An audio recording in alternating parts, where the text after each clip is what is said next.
What's up, YouTube? Welcome back. Time for another talking video. We haven't done one like inside in the leather room or reloading room. We haven't done that for a while. It's usually something we do in the winter. And guess what? It's definitely winter where I live. It's nasty outside. I don't really want to go outside and do any shooting videos. So let's just talk. The only difference is from other talking videos you've seen us do in the past is we're going to start kind of trying to do these as almost a live chat format without the live chat. I just want to kind of make unedited or lightly edited videos sitting here this is currently my leather shop where I make holsters and belts and stuff, but I just want to talk. I don't want to make these things complicated. We'll hit a couple subjects here and there, and today's subject is going to be 10 millimeter. So like I just said, these are not going to be highly edited. If I say something a little funny or stutter or stumble on my words, that's just how we're doing it. So we'll get through it. In the meantime, today's 10 millimeter. So nuclear 10 millimeter. Does it always have to be nuclear? It's a really good question because most people who are into 10 millimeter get very unappreciative, let's put it that way, of companies that load 10 millimeter light. And I can understand where they're coming from. A lot of times 10 millimeter is loaded extremely stupid light. It's not even 10 millimeter, it's loaded like 40 caliber. A lot of the American Eagle, Blazer, certain things like that, you'll find it will not be loaded hot. One person or one company, see, there you go, there's a stutter.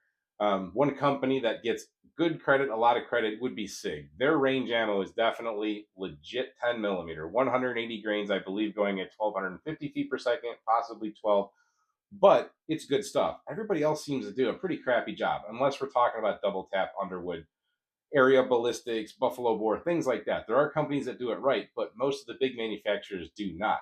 So I call it nuclear 10 millimeter. When we want to go to the super, super high foot pound stuff, high velocity stuff, the stuff that, let's say, Underwood, double tap, Buffalo Bore are known to make.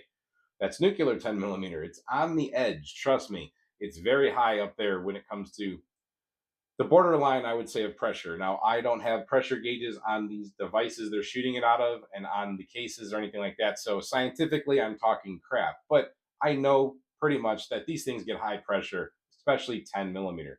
We're only talking about that cartridge. So it has nothing to do with anything else. But when we go nuclear and 10 millimeter, it is a handful. Not everybody can handle that. So we have to keep in mind that there are 10 millimeter shooters out there, and then there are people that, let's just go ahead and admit it, they think that they shoot 10 millimeter or they pretend to shoot 10 millimeter. They might not know the difference. They might have bought a 10 millimeter Glock 20 and they shoot American Eagle out of it all the time and it works for them and they have fun with their 10 millimeter. They don't experience the really hot, stupid stuff. So they are basically shooting a 40 caliber out of a big frame gun, usually like a Glock 40 or something like that, be a 6-inch gun, pretty easy to shoot. So that is kind of leading into where I'm going with this. Should 10 millimeter always be nuclear? I don't think so. I think there's a lot of enjoyment that can come out of 10 millimeter when it's not nuclear.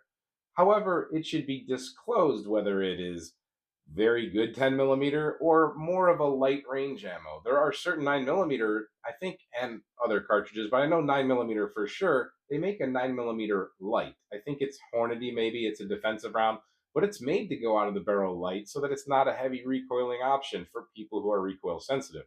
So maybe we could make some 10 millimeter light range ammo, but label it as such. Don't just call it 10 millimeter. One of the reasons I say this is because you don't always want to shoot the nastiest, heaviest, most flaming crazy 10 millimeter out of your gun.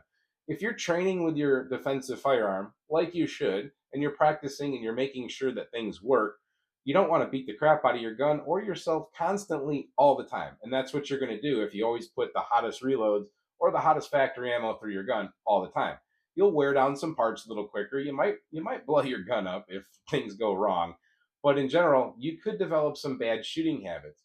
You don't always want to go for mega stuff in, let's say, a revolver. Many people shoot 357 Magnum, and quite often, but a lot of people will go ahead and shoot 38 Special for enjoyment. So I think that's kind of something we have to keep in mind. People will load 45 Colt up pretty hot, but then they'll have cowboy loads. You have, cowboy loads for just about anything. 44 Special, people do enjoy that stuff. So as long as we can differentiate between the nuclear 10 millimeter, the medium range 10 millimeter that most people would probably want, a lot of the defensive loads, like let's say Winchester, I can't, maybe not even Winchester, let's say Federal Punch, let's say Sig V Crown, something like that. They're probably going to be pretty decent mid range rounds. Even the critical duty is kind of mid range. It's almost not mid-range, but it's trying to be. But what I'm saying is that maybe we should have the three different ranges of 10 millimeter. Nuclear for those who want it and need it at certain times or want to carry that. Medium range where we can use it, practice with it, and it's not too badly beating us up or the gun. See, there I go stuttering again.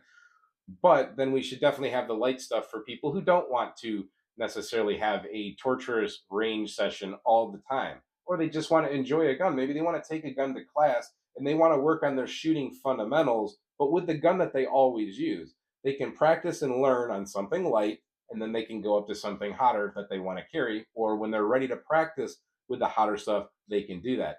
Maybe you want a medium range ammo for self defense, and then that's reasonable because it's going to fall into the FBI ballistic test parameters and all that stuff. But then you're going to take it to bear country, so you want that gun to run the 220 grain, really hot, fast stuff from Buffalo Bore. So I can understand why someone personally would want two different types right then and there. But then maybe they want to have their wife or their kids shoot the same gun, so they give them the very light stuff. There's your third option. So, with that being said, we have to make sure that gun companies actually make firearms that can handle the broad spectrum of 10 millimeter. That's where a lot of companies fail right now, is because their guns can either handle the really good stuff, the really light stuff, or something in between, but it has a really hard time doing the whole spectrum. So, Springfield XDM Elite 3.8-inch 10 millimeter, I love that gun. We've had it on the channel 100 times, and that thing eats everything. So that's an example. I'm not gonna knock on anybody else today that can't handle that, but I'll tell you right now, Springfield is the example of a gun that can eat everything. So some other guns can or can't. I'm not going to get into it, like I said. So let's make sure that we have a gun that's capable, and let's go ahead and accept a wide variety of ammo, but let's label it properly. That's my opinion. Let me know what you guys think in the comments. Let's be respectful to the other calibers. Let's not go bashing 40 short and weak and all that stuff like you guys like to call it. All calibers have a place. 22 long rifle, 22 short, all the way up to 50 BMG, all the way up to a 40 millimeter. They all have their different place for different things. A nuclear bomb has its place, but not for everything. So, with that being said, thank you for watching this video. Hope to see you at the next one. Thanks for putting up with some of my stuttering. Maybe I'll get better at this in the future videos. But until we see you next time, stay safe, have fun, and keep shooting. Maybe a 10 millimeter, atomic or not.